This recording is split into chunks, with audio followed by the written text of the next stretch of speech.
Simples atos em nosso dia a dia, como o abraçar de alguém, um aperto de mão, estar dentro de um carro parado e sua cabeça ser jogada para trás no momento em que o carro é acelerado. Ou até mesmo o arremesso de uma bola de basquete na cesta ou o chute de uma bola no gol. Estes são alguns dos exemplos de aplicação das leis de Newton e eu poderia estar te passando inúmeros outros. Mas a pergunta no final seria: por qual motivo isso ocorre? Para você compreender isso, é necessário conhecer e entender sobre as três leis de Newton. E é exatamente isso que eu vou te explicar nesse vídeo. Inicialmente é importante conhecermos os cientistas que contribuíram para que Isaac Newton criasse suas leis. Cientistas como Aristóteles, Nicolau Copérnico, Tycho Brahe, Kepler e Galileu Galilei, que coincidentemente faleceu no mesmo ano do nascimento de Newton, em 1642. Até mesmo Newton reconheceu a importância desses cientistas, dizendo isso com sua icônica frase: "Se vi mais longe do que outros, é porque eu estava apoiado em ombros de gigantes." Vocês podem notar que isso vem desde a época de Aristóteles, lá em 300 anos antes de Cristo. Mas como eles achavam que eram as coisas antes dessas leis serem criadas? Aristóteles elaborou uma teoria para explicar o movimento dos corpos. Essa teoria permaneceu até a Idade Média, onde no período do Renascimento foi reavaliada. A teoria de que é necessário haver alguma influência ou força para assim ser possível manter um corpo em movimento. Acreditavam que o corpo em repouso seria realmente o seu estado natural e que para um corpo se mover em velocidade constante, seria necessário que fosse aplicada alguma força externa continuamente para o empurrar ou puxar, senão ele iria parar. Ou seja, imagine que você tem uma caixa pesada no meio do seu quarto. Não sei por qual motivo isso ocorreria, mas imagine que ela está ali. Ela permanecerá parada a menos que você empurre ou puxe ela. Esse empurrar ou puxar é basicamente você aplicar uma força externa sobre ela. A partir do momento que você empurra ou puxa, ela altera seu estado de repouso para movimento. E você deve empurrar constantemente para que a caixa se mova constantemente, senão ela irá parar. O que é algo que faz sentido, não é? Mas por que eles não estavam certos com essa teoria? O que Newton nos ensina? Galileu Galilei constatou que a tendência natural dos corpos, livres da ação de forças, é de permanecer em repouso ou em movimento retilíneo uniforme. Ou seja, pode haver movimento mesmo não havendo forças. Isso mesmo, Galileu Galilei. Isaac Newton concordou com essa teoria e a seguiu em seus estudos. De acordo com o livro Fundamentos de Física de David Halliday, se nenhuma força atua sobre um corpo, sua velocidade não pode mudar, ou seja, o corpo não pode sofrer uma aceleração. Essa é a primeira lei de Newton. Mas o que essa frase significa? Vamos supor que você chute uma bola e ela se desloque sobre uma superfície como a grama, por exemplo. A bola realmente com o tempo irá diminuir sua velocidade até parar, não é? Ou seja, seria necessário que alguém fosse chutar a bola novamente para ela entrar novamente em movimento. Por outro lado, se a bola for chutada com a mesma força, só que ela se deslocar sobre uma superfície de madeira, por exemplo, a bola percorrerá uma distância bem maior antes de parar. Isso se deve ao fato de a superfície de madeira possuir menor atrito do que a superfície da grama. É possível imaginarmos superfícies mais escorregadias ainda, nas quais a bola percorreria distâncias ainda maiores, como um ringue de patinação, por exemplo.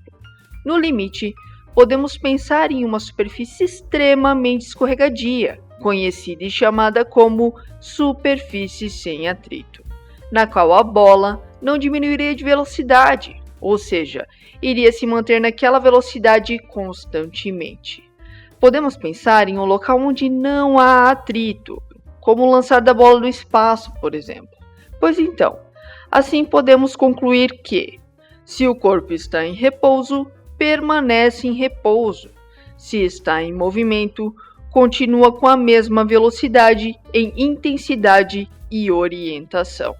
Mesma intensidade seria: se está a 10 km por hora, permanece a 10 km por hora constantemente. Mesma orientação: se está indo para a direita, permanece indo para a direita. Se não há variação de velocidade, quer dizer que não há força externa aplicada sobre o corpo, ou seja, podemos dizer que o corpo está em equilíbrio. Isso ocorre tanto no repouso quanto no movimento retilíneo uniforme.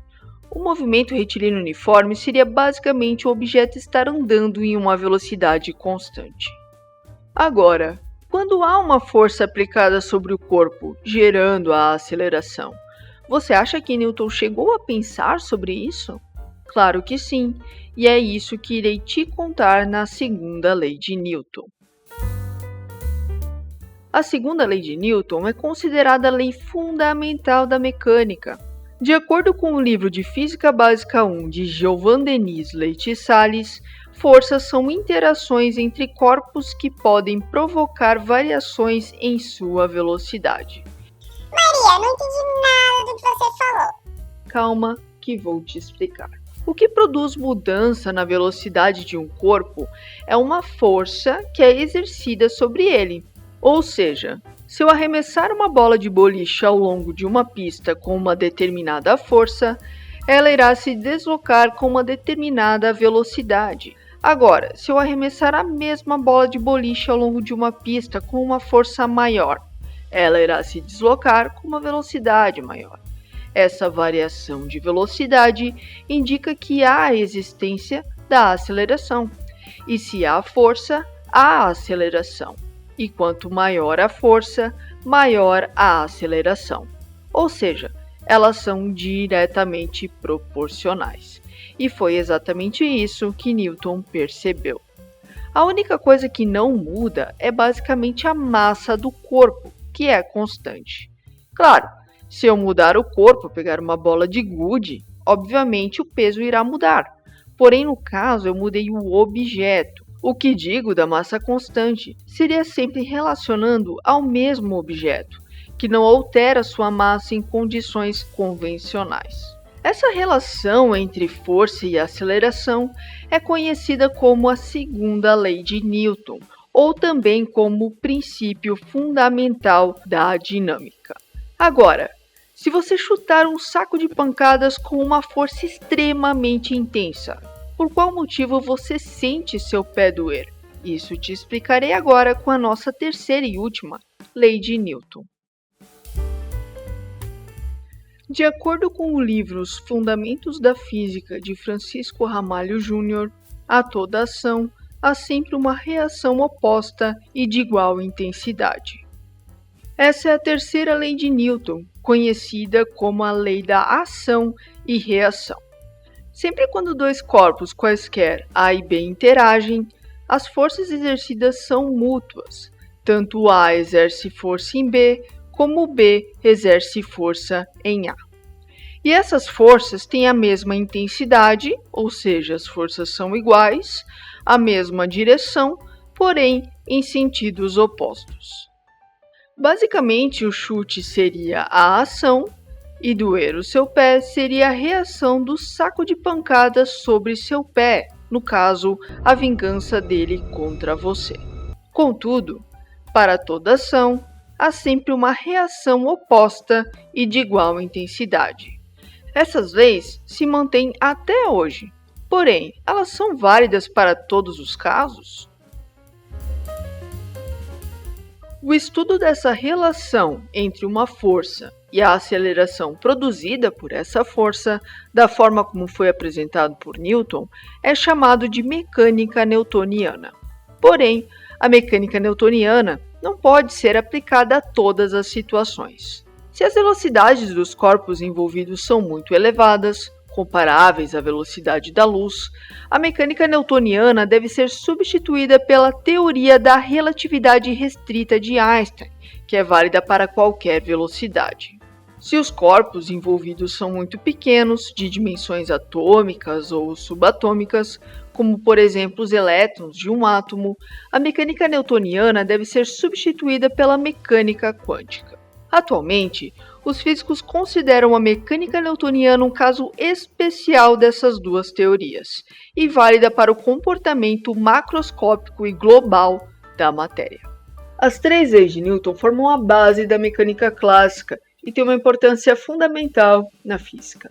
Com ela, podemos descrever de uma forma mais precisa o movimento dos corpos e as forças que atuam sobre eles. As contribuições de Newton revolucionaram a ciência e a nossa compreensão do universo, tendo assim um impacto profundo e duradouro, não somente na mecânica clássica, mas devido também às suas contribuições em outras áreas, como a lei da gravitação universal, cálculo, óptica e filosofia. As contribuições de Newton estabeleceram fundamentos que permitiram o avanço contínuo da ciência e da tecnologia, moldando assim o mundo moderno. Sua capacidade de unir teoria e prática, de observar e descrever fenômenos naturais com precisão matemática, faz dele uma das figuras mais importantes da história da ciência. Muito obrigada e até o próximo vídeo.